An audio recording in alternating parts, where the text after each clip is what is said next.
묵상기도 드리겠습니다. 기도 제목은 자기 연민과 피해의식을 버리고 싶습니다 라는 기도 제목으로 기도드립니다. 성경 구절은 시편 147편 3절 말씀입니다. 상심한 자들을 고치시며 그들의 상처를 싸매시는 도다. 사랑의 아버지, 오늘도 하루라는 선물을 허락해 주심에 감사합니다. 새로운 포장을 뜯을 때마다 기쁘고 설레야 하는데 때로는 너무 당연하게 주어진다 생각하여 전혀 설레지도 감사하지도 못한 모습을 용서하옵소서. 일을 하면서 내가 누구 때문에 어쩔 수 없이 일한다고 생각하지 말게 하옵소서. 나는 누구 때문에 사는 것이 아니라 나 때문에 사는 것임을 기억하게 하옵소서. 하나님께서 주신 생명으로 주님께서 주신 은혜로 나를 위하여 일하는 것이고 나를 위하여 살아가는 것임에 감사하게 하옵소서. 주님과 나를 바라보며 마치 다른 사람을 위해 희생하는 삶을 살고 있다는 착각과 자기 연민을 버리고 이 모든 것이 나에게 유익함임을 고백하고 감사하게 하옵소서. 나에게 주신 생명을 인해 나의 삶을 멋지게 만들기 위해 오늘 하루를 주님과 동행합니다. 오늘도 선물로 주신 분을 기쁘게 하기 위해 환호하며 즐겁고 열정적인 하루를 살기 원합니다. 오늘도 담대하게, 오늘도 의미있게, 오늘도 주님과 동행하며 하루를 살겠습니다. 이 모든 것 나를 위한 것이니 기쁨으로 살아가겠습니다. 오늘도 나와 함께 하시는 주님 사랑합니다. 나의 손잡아 주시는 예수 그리스도 이름으로 기도합니다. 아멘. 사도신경으로 신앙고백 드리겠습니다. 전능하사 천지를 만드신 하나님 아버지를 내가 믿사오며 그 외아들 우리 주 예수 그리스도를 믿사오니 이런 성령으로 잉태하사 동정녀 마리아에게 나시고 본디오 빌라도에게 고난을 받으사 십자가에 못 박혀 죽으시고 장사한 지 사흘 만에 죽은 자 가운데서 다시 살아나시며 하늘에 오르사 전능하신 하나님 우편에 앉아 계시다가 저리로서 산자와 죽은 자를 심판하러 오시리라. 성령을 믿사오며 거룩한 공회와 성도가 서로 교통하는 것과 죄를 사하여 주시는 것과 몸이 다시 사는 것과 영원히 사는 것을 믿사옵나이다. 아멘.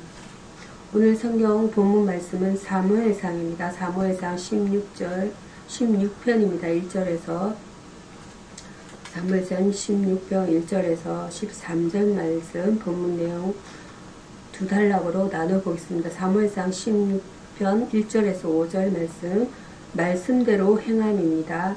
본문은 하나님께서는 왕을 세우기도 패하기도 하시고 나라를 크게도 작게도 하시는 분이심을 교훈하고 있습니다.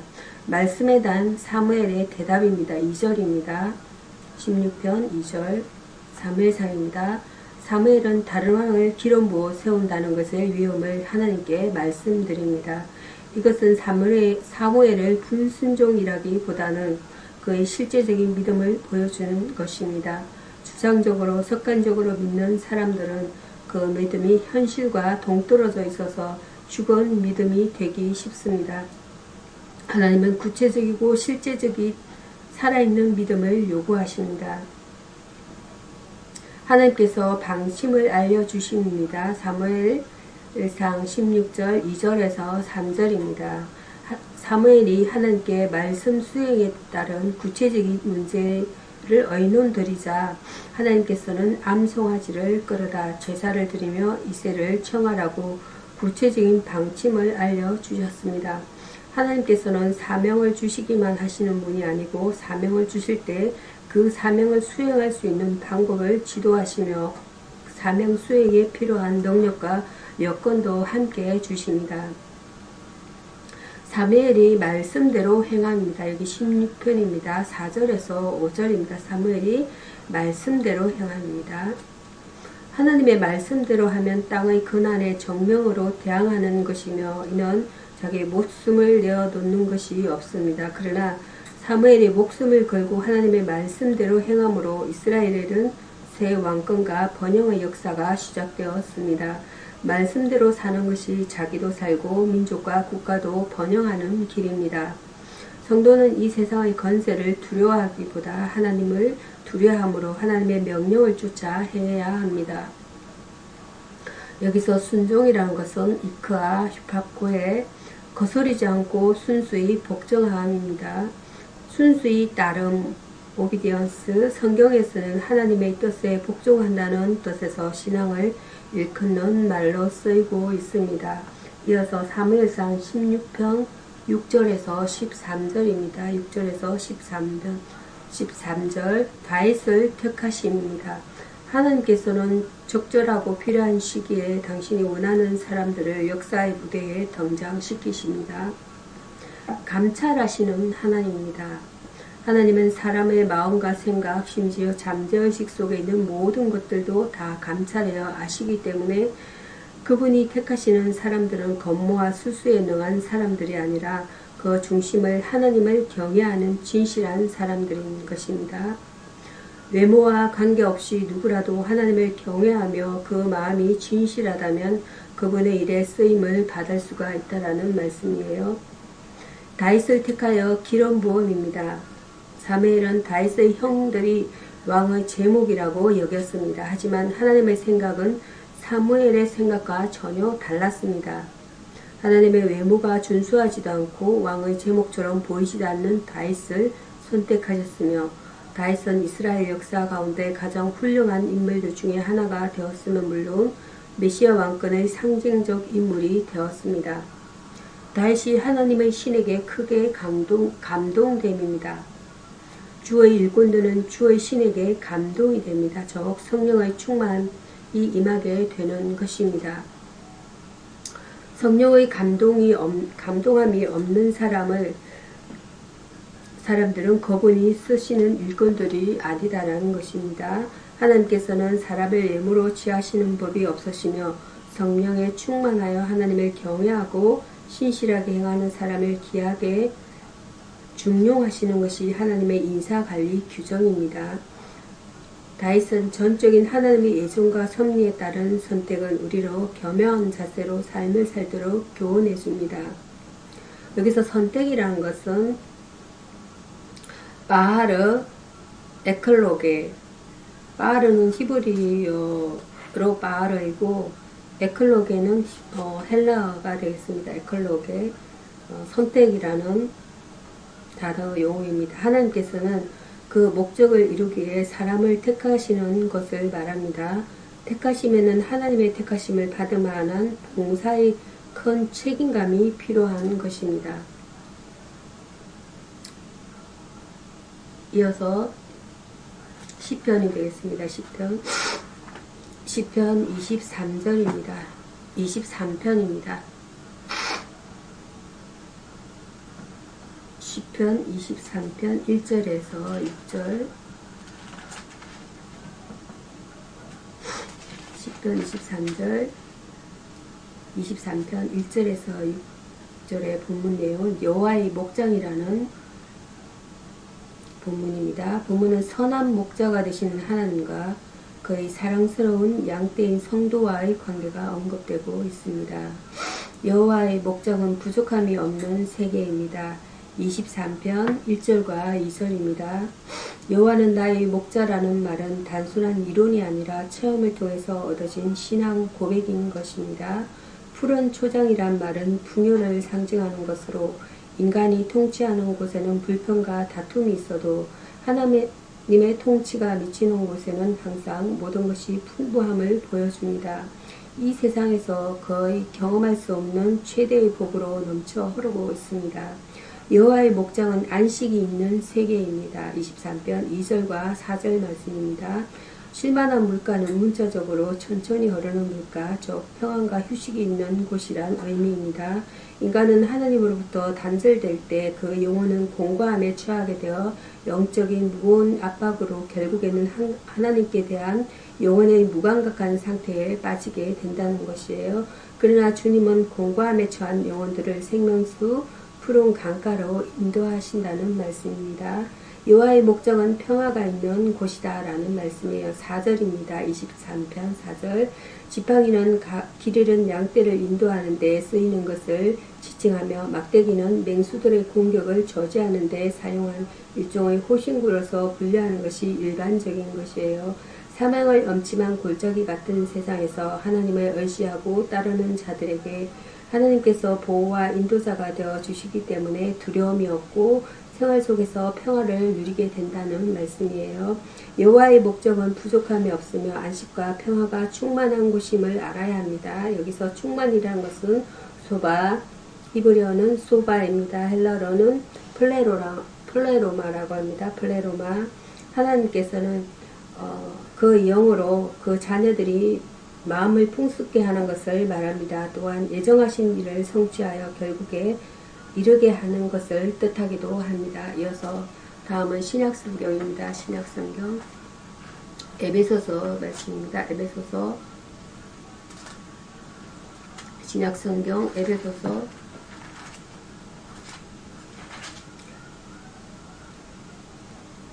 에베소서 5장 말씀입니다. 5장 1절에서 14절 되겠습니다. 1절에서 14절. 순결을 지켜라. 본문에서 바울은 교회의 성도의 순결에 대한 내용을 언급하고 있습니다. 성삼위 하나님의 순결한 사랑입니다. 성삼위 하나님의 사랑은 우리가 아무리 강조하고 어떤 표현으로 묘사해도 부족합니다. 바울은 예수님이 우리를 사랑하신 나머지 친히 자기를 제물로 드렸었고 하나님은 예수님의 그 희생을 향기로운 제사로 받으시고 우리를 용서하셨다고 전가하였습니다. 그러므로 구원받은 성도는 마땅히 그 하나님을 본받는 자가 되어야 합니다. 성도들의 순결입니다. 성도는 순결을 지켜야 합니다. 육체의 순결, 혀의 순결, 행위의 순결을 지킬 것을 강조합니다. 엄행은 교회의 각 개총과 성도들의 가정에 침식해 들어와 차별 없이 타락해 하고 있습니다. 또 부도덕한 혀의 놀림 그리고 자기 이익을 위해서는 이웃을 억울하게 하는 이기적이고 비양심적인 행위를 과감하게 청산할 필요가 있다는 것이에요. 교회의 순결입니다. 교회의 순결을 지켜야 합니다. 엄행, 사기, 거짓, 탐욕, 그 무서운 파도가 되어 불신 사회는 이미 다 삼켰고 교회의 벽을 쉬지 않고 두드리고 있습니다. 교회는 오히려 이러한 세상의 빛과 소금의 역할을 해야만 합니다. 만일 그리 못하면 불신자들과 동일하게 하나님의 진노를 면치 못할 것이라고 바울은 충고하고 있습니다. 성도가 순결을 지키려면 먼저 그 마음의 순결의 영, 곧 하나님의 거룩한 영으로 충만해져야만 합니다. 여기서 순결이라는 것은 퓨리티, 히브리어로는 바르라고 합니다. 헬라어로는 아케라이오스라고 합니다. 아케라이오스. 마음에 조금도 더러움이 없이 깨끗함을 말하고 이성과 육체의 관계가 없어 몸이 깨끗함을 가리킵니다. 신자는 그리스도께서 입혀주신 힐옷을 더럽히지 않도록 해야 합니다. 다음은 신약성경 요한복음입니다. 요한복음 9장입니다. 9장 내용은 4단락으로 나눠서 전해드리도록 하겠습니다. 첫 번째는 9장 1절에서 12절입니다. 고난의 문제에 대한 본문 내용입니다. 고난 당하는 자의 고난은 하나님의 영광을 위해서 필요함을 교훈하신 예수님의 말씀을 살펴보도록 하겠습니다. 고난은 하나님의 뜻을 발견케 한다는 것이에요. 우리는 고난 가운데 있으면서도 그 이유를 모르는 경우가 있습니다. 성도에게 고난은 하나님의 사랑의 채찍인 것입니다.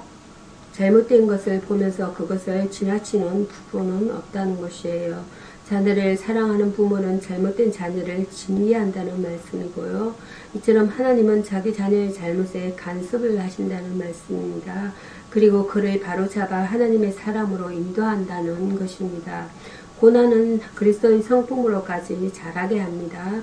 하나님의 고난을 통해 자녀의 거듭된 성품을 바로잡습니다. 바로잡는다는 말씀을 합니다. 사람들은 고난의 학교를 거친 후에 겸손해지고 하나님 말씀대로 살아가게 된다는 것이에요. 시편 119편 67절입니다. 고난은 아프고 쓰립니다. 그러나 고난의 쓴 경험은 우리의 한 차원 높게 성숙시킨다는 것이에요. 이것은 이기적인 사람으로 하여금 하나님의 뜻을 잡게 하고 성품을 닮아가게 한다는 것입니다. 고난을 통해 하나님의 영광을 돌린다는 말씀입니다. 하나님의 영광을 드러내기 위해 당하는 고통이 있습니다. 본문의 장님의 경우가 그렇습니다. 특히 욥은 사단과 천사들이 보는 앞에서 주님만을 사랑함으로써 하나님께 영광을 돌려드렸습니다. 하나님의 사람들은 무고히 당하는 고난일지라도 잘 이겨함으로 하나님의 뜻이 드러나도록 해야 한다는 것이에요. 그러므로 성도들은 자신에게 다가온 고난이 주님께 더 가까이 가는 기회임을 알고 감사해야 합니다. 여기서 고난이라는 것은 아나, 히브리어로 아나입니다. 헬라어로는 바스코라고 합니다. 바스코, 괴로움, 쓰라림을 당하는 것을 뜻합니다. 좋은 의미에서는 좋은 경험을 가지는 것을 나타내지만 나쁜 의미에서는 악한 것을 겪거나 악에게 이속되는 것을 말하고 있어요. 이어서 요한복음 9장 13절에서 17절입니다. 소경의 믿음입니다.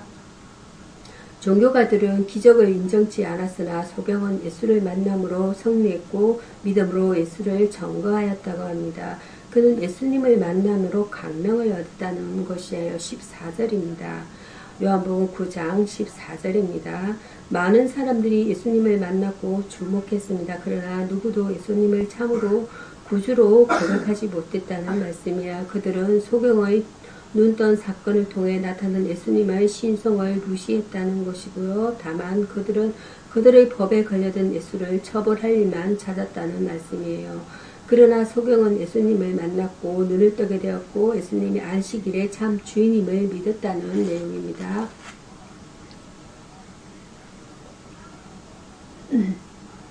그는 있었던 사실만을 전거했다는 것이에요. 15절입니다. 요한복음 9장 15절.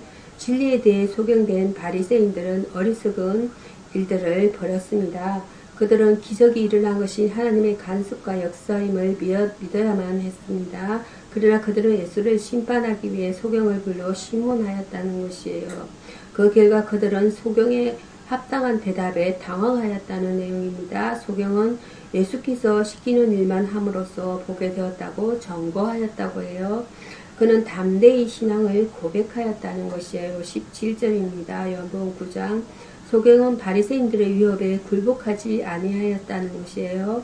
오히려 그 갈등을 통해 예수님을 더 깊이 알았고 예수님을 선지자 곧 그리스도로 고백하였다고 해요. 이것은 소경이 몸소 체험한 증거였다는 것입니다. 주를 확실하게 보았다는 내용이에요. 이 소경처럼 성도들은 종교적 형식주의를 버리고 참 진리신 예수님을 만나도록 가야겠습니다. 예수님을 만남으로 소경의 모습이 바뀐 것처럼 우리도 그리스도를 영접하고 담대히 전거하는 성도가 되어야겠습니다. 그래서 변화라는 것은 헬라어로 메타모르포라고 해요. 헬라어 메타모르포. 예수께서 높은 산에 올라가 베드로, 야고보, 요한 앞에서 영화롭게 변하셨다는 내용이에요. 이 변형 사건은 예수님의 참된 본성에 대하여 제자들에게 밝혀주신 하나님의 계시였다라는 말씀이에요. 이어서 요한복음 9장 18절에서 33절 쇠 부류의 사람들이라는 본문 내용이 되겠습니다. 지식에 대한 잘못된 생각을 서술하면서 쇠 부류의 사람들을 열거시켜 우리에게 교훈해주고 있다는 것입니다.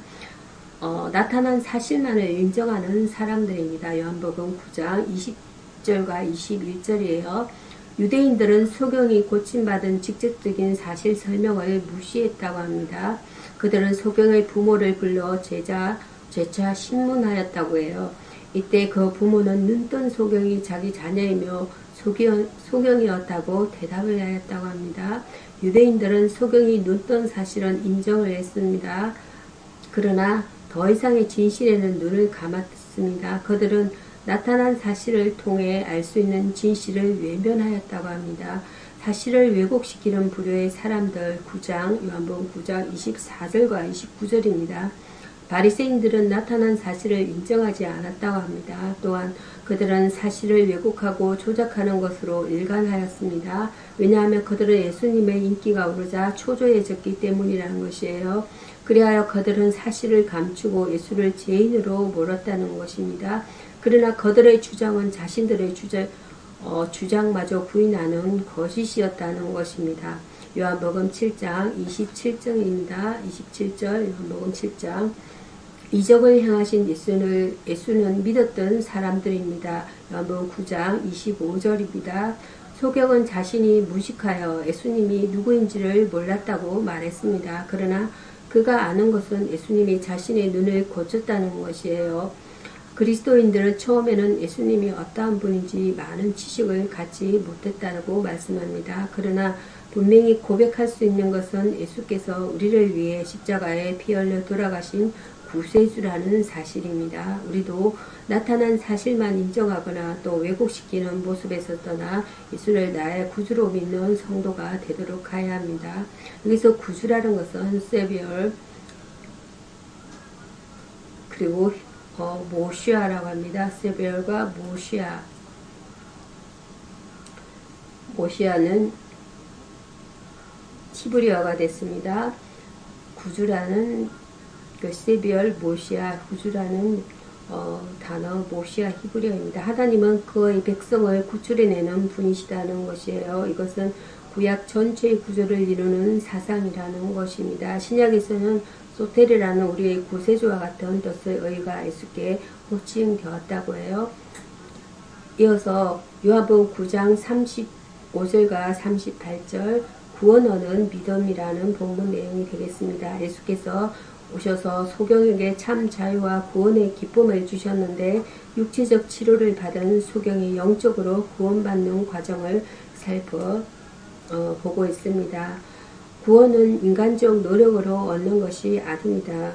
소경은 예수를 만난 후 많은 경험과 변화를 겪었어요. 그가 겪은 체험은 놀라운 것이었어요. 그러나 그 체험마저도 예수를 믿게 하지는 못했다는 말씀이에요. 그는 자신의 눈뜬 사실을 증거했다고 해요. 더 나아가서 그는 이 증거 때문에 고난과 핍박을 받았다는 것이에요. 그럼에도 불구하고 그는 그 사실로 인해 구원에 이르지 못했다는 말씀이에요. 구원은 인간 속에 있는 것이 아니라 하나님으로부터 온 것입니다. 이것을 믿음으로 받아들여야 합니다. 그 대상은 예수 그리스도인 것입니다. 소경이 구원을 얻는 다른 방법은 전혀 없었습니다. 오직 구원은 예수를 믿는 것입니다. 요한복음 9장 여기서는 14절입니다. 요한복음 14장 6절입니다. 14장 6절 이 소경은 많은 것들을 다 행했습니다. 그러나 그는 여전히 절망 가운데 처해 있었습니다.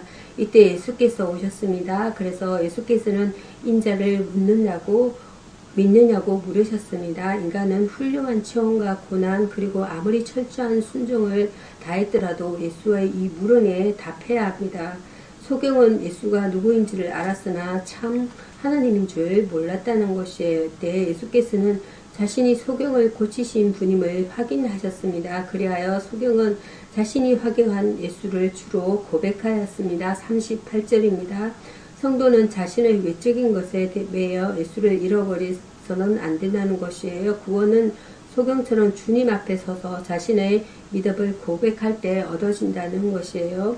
구원이라는 것은 에스와 소테리아 히브리어로 에스와라고 하고 헬라어로는 소테리아라고 합니다. 스스로는 도저히 빠져나올 수 없는 극심한 괴로움이나 크다란 위험으로부터 제3자가 건져내주는 일입니다. 우리는 이 구원에 참여하기 위해서 그리스도를 믿는 것입니다. 기도하겠습니다. 자비하신 하나님, 아버지의 영광을 찬양하며 사모하나이다. 신앙생활을 한다고 하면서 긍휼과 자비의 마음이 없이 형식적인 신자의 노릇만 해온 죄를 용서하여 주옵소서. 금지사항에만 민감하여 소극적인 신앙인이 되지 말고 보다 열정적인 자세로 하나님의 일을 위해 매진할 수 있는 적극적인 신앙인이 되게 하옵소서. 한 영혼의 아픔을 깊이 이해하시는 하나님, 저에게 예수님과 같이 겸손하며 인자함으로 연약한 영혼들을 돌보고자 하는 마음을 주옵소서. 주께서 주신 말씀을 정죄나 심판의 방평으로 오용치 말고 주의 사랑과 은혜, 긍휼과 자비를 선포하는 도구로 선용케 하옵소서. 그리고 제 자신의 편견과 그릇된 가치관을 배제시키고 항상 예수께서 무엇을 말씀하시고자 하시는가를 분별하려고 노력하게 하옵소서. 주님, 이 땅에 사는 모든 사람들이 하나님의 뜻대로 행하는 성도가 되어 예수 그리스도 안에서 한 형제의 한 지체로 살게 하옵소서. 그리하여 그리스도 예수의 온전한 몸을 이루어 드리는 도구로 쓰임받게 하옵소서. 자신의 몸을 함부로 다루지 않도록 지켜 주옵소서. 예수님의 이름으로 기도드립니다. 아멘. 주기도구로 예배를 마치도록 하겠습니다. 하늘에 계신 우리 아버지여, 이름이 거룩히 여김을 받으시오며 나라의 마옵시며 뜻이 하늘에서 이루어진 것 같이 땅에서도 이루어지이다. 오늘 우리에게 일용할 양식을 주옵시고 우리가 우리에게 죄 지은 자를 사하여 준 것 같이 우리의 죄를 사하여 주옵시고 우리를 시험에 들게 하지 마옵시고 다만 악에서 구하옵소서. 대개 나라와 권세와 영광의 아버지께 영원히 있사옵나이다. 아멘. 감사합니다.